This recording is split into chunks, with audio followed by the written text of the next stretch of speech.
I sent out an email today on what is the best way that you, as a goalkeeper, or if you're a goalkeeper parent, what are things that can help out your goalkeeper stand out when it comes to these college times of how they can grab attention.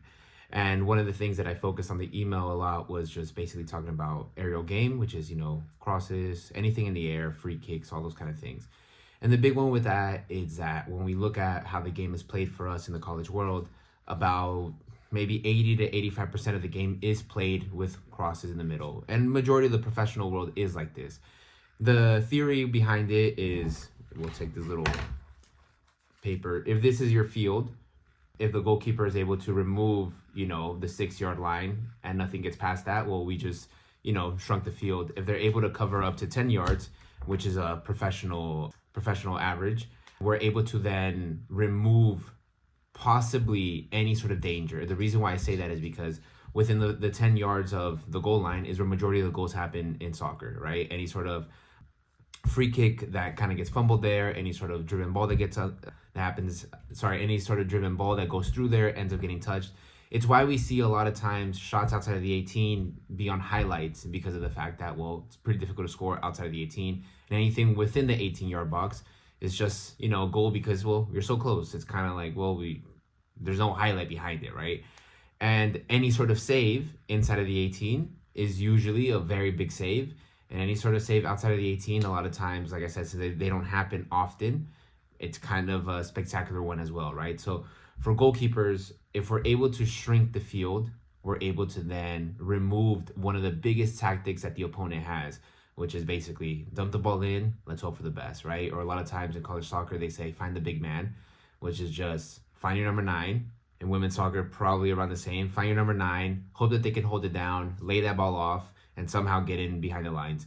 So when we are able to produce a goalkeeper, in this case a youth goalkeeper, or if you're a goalkeeper yourself, if you're able to produce actions that will shrink the field for your opponent, you directly affect a tactical gain that any team would have. A lot of times you hear the saying like that goalkeepers don't win games, we save them. And theoretically, this is correct, because the only time that we could save a game or we could win a game is in PKs, if we are able to get there. But I believe that we can win games on our own by just affecting the opponent's tactical gain, aerial gain. So, like I said before, if you're able to shrink your 18-yard box to say that a opponent won't be able to cross a ball in within 10 to 12 yards, you're able to then just shorten the field a little bit more, which means that the only outlet you have to worry about are shots from distance, which statistically normally don't go in. And on top of that, your defenders are able to do less sort of battles, less sort of duels, less sort of risks, which allows them to have a little bit more confidence. And realistically, any sort of ball that gets lost right outside the 18, a lot of times is savable and is easily to be cleared because, well, there's so much bodies, right? The ball has to travel so far to have to deal with something.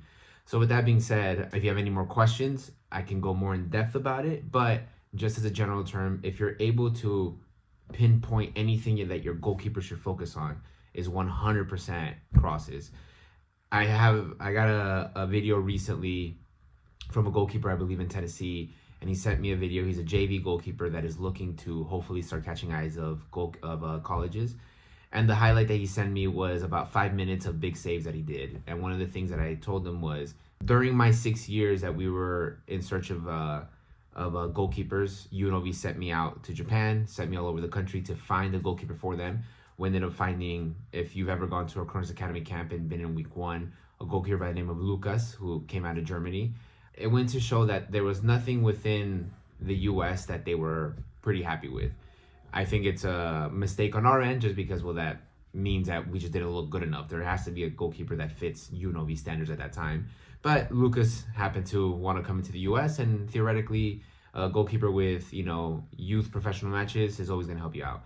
But going back to this, I showed him the video of Lucas' recruitment video versus his recruitment video, and the difference, right?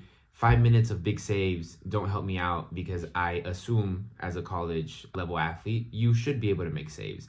And a lot of times you'll be able to see that your goalkeepers from 16, 17, 18 to 22 will probably make similar saves. Maybe the power will change as they get older, but they should be even enough when it comes to reaction, the bigger saves, right? That kind of stuff.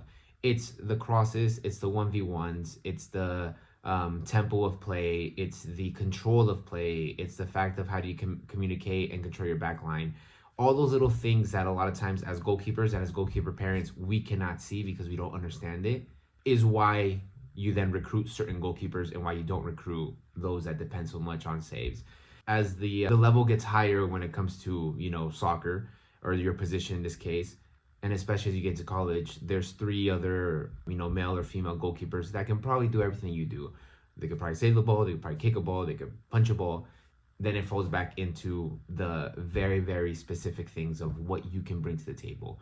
And I've always said that if you're a goalkeeper that the only thing you bring to the table are saves, it's the easiest way for someone to beat you out of anything, right? In a common world, it's like if you have one ability that is phenomenal in your job and someone else has, maybe a little bit of less of that ability, but 12 other things that they can also do, it's probably what's going to get, the bigger job. So I've always thought about the process of crosses number 1, 1v1s number 2, distribution or playing out the back number 3.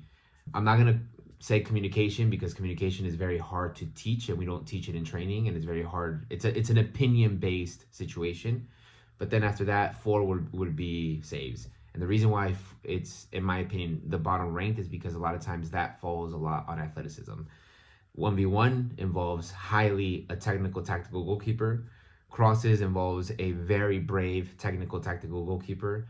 And distribution or anything playing out the back involves a very technical tactical goalkeeper. Saves only falls under athleticism.